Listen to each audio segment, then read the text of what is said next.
In this third video, we're going to be actually playing the instrument. We're going to incorporate the embouchure suggestions and talk about just blowing into the instrument and how to use your air.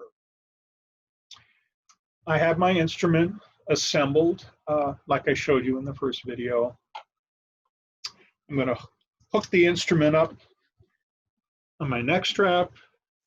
I'm going to adjust it. Right now, it would be going into my chin. So I'm going to adjust this a little bit higher. Sometimes it takes a little, this is actually a different neck strap than I was used to using. Much better. Remember that adjusting the neck strap needs to be done in a way that you're bringing the instrument to you. I don't want to have it so I just have to reach down to get to the instrument. I want to be able to sit up straight and have the neck strap adjusted and the instrument positioned so I can bring it to me. As far as where to position the instrument in your body, I would recommend all of you beginners to play with the saxophone on your side. Some people feel like, oh, if you play the alto, you automatically need to play between your legs. But for most of you as young kids, you're still growing and your height is probably such that you're much better off keeping it on your side, whether you play alto or tenor. Tenor players usually, and bari sax players will pretty much always play to the side all the time because the instrument's just real big.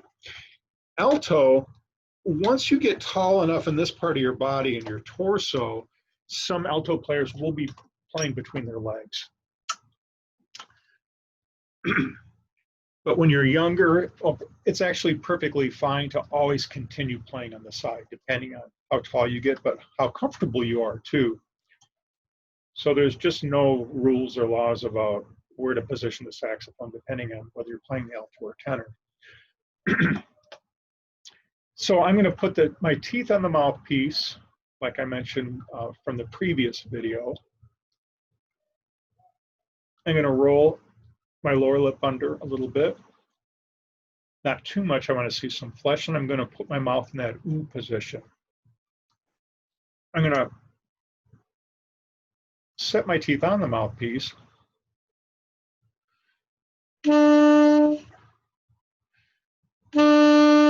You can see I took a breath. My teeth were in place, but I took a breath out of the corners of my mouth.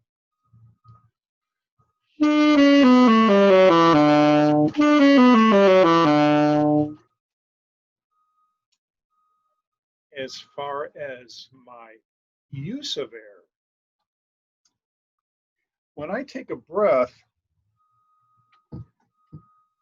I want my shoulders to remain relaxed, but I'm going to focus on taking my air in.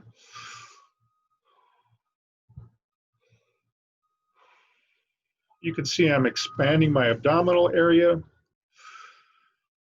when I inhale and take a breath, and as I push my air out, that's also something that definitely takes time. It's something you got to be working on really the entire career that you have playing your instrument, whether hopefully all through high school and even into college. That takes a while again to get comfortable doing that, to physically get your abdominal area to expand as you take your breath. You want to avoid taking a breath and doing this. And early on, you'll feel like you can't get the air unless that does happen. So you have to always focus. You have to try to be relaxed and try to get the air flow. Something I do to get the hang of using my breath is putting my hand over my abdominal area when I take a breath, and as I blow out,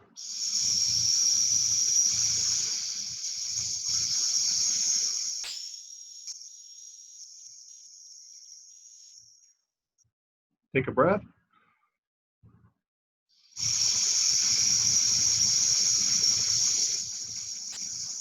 So you saw that area expand when I took my breath, and as I blew my air out, it constricted, or my stomach got flatter again. I did that with my Airstream making a hissing sound. So one thing you notice when I did that is I release my air gradually. Initially, when you take a breath and blow into an instrument, you may find yourself just going and running out of air immediately. And that's why practicing taking that breath and releasing your air quickly but evenly will help allow you to sustain a sound.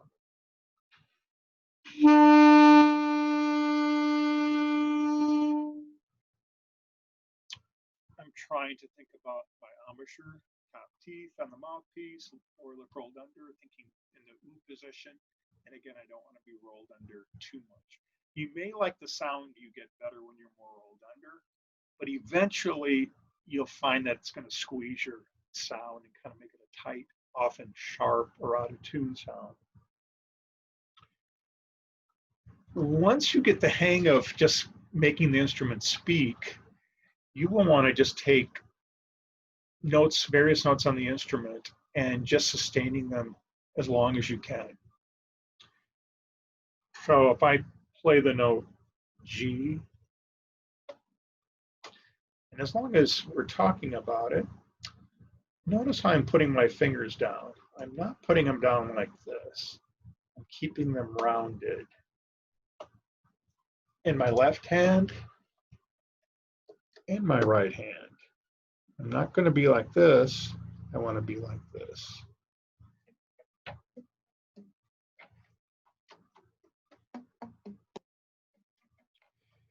It's very important you make sure, or that you know, that your instrument is a good playing shape, especially if you buy a used instrument. If you even have one key on your instrument that doesn't work well, that forces you to press harder to make it close and to work, it's going to probably make all your fingers press too hard. It's a little hard to go, oh, just press hard on this finger, but not the other ones. You'll end up pressing hard on all of them, and it'll eventually affect your ability to play notes quickly if you don't have good hand position. So you want to keep things rounded.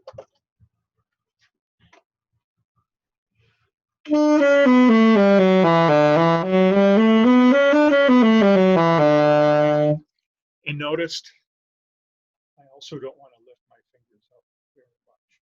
I want to keep them very close to the pearls. That's what we refer to at the top of the keys. You want to keep them as close as possible. You want to keep them as close as possible, whether you're playing loud or whether you're playing soft. And we'll talk about dynamics in a different video. Good luck.